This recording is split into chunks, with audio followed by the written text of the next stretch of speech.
Hi folks, so tonight we're going to start the Snuggle with Sherry and we're going to start our book.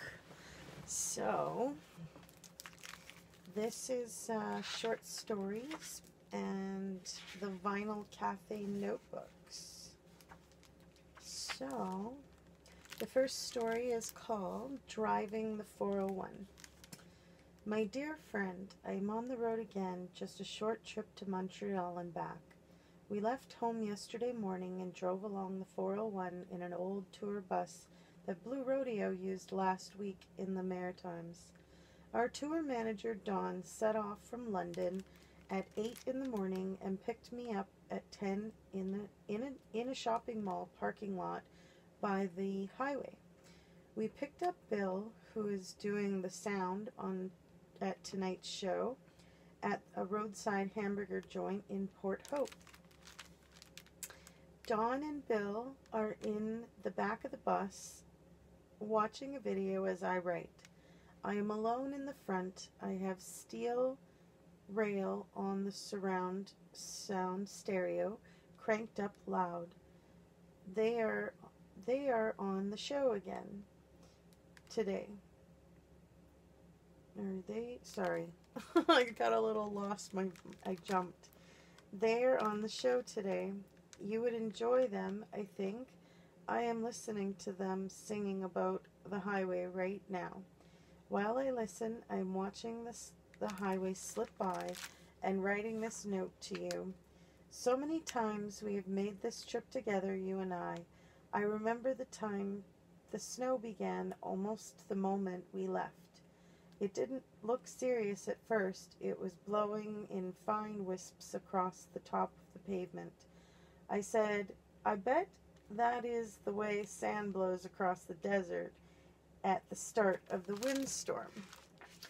By the time we got to Belleville, the snow was hitting the windshield on the horizontal, and I was peering over the wheel. All that was left of the pavement was 2 black stripes. I wonder if you remember that trip. It was a long time ago. Come to think of it, I'm not sure we had even met. That drive was with someone else. I don't think you would have liked it, though. There were hundreds of cars in the ditch, hundreds. Cars were flying off the road all around us, and it was as though someone were sweeping them away. I wanted to stop, but the person I was with, the one I thought might have been you, insisted we keep going.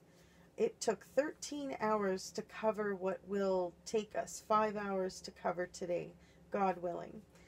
I remember another trip. This one was in the summer.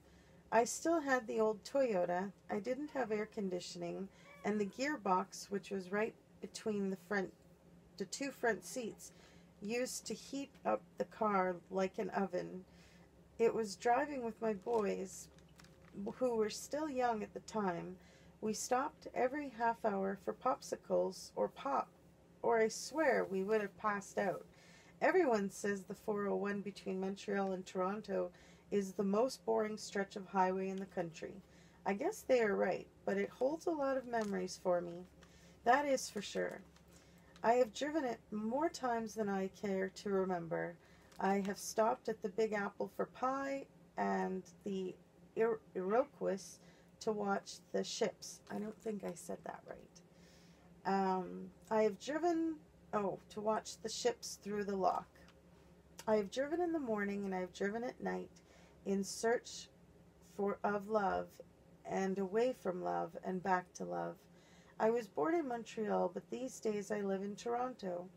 That means no matter which way I'm going, whether I am driving east or west to east, I am both leaving home and coming home. That's kind of cute. I used to believe that the getting there was the important thing. Now it's good enough just to keep moving. Anyway, it has been forever since we've spoken. That is my fault, and I apologize. And I hope you understand. I am doing the best I can. I will try to do better when I get home. The sign we passed says we are almost in Napanee.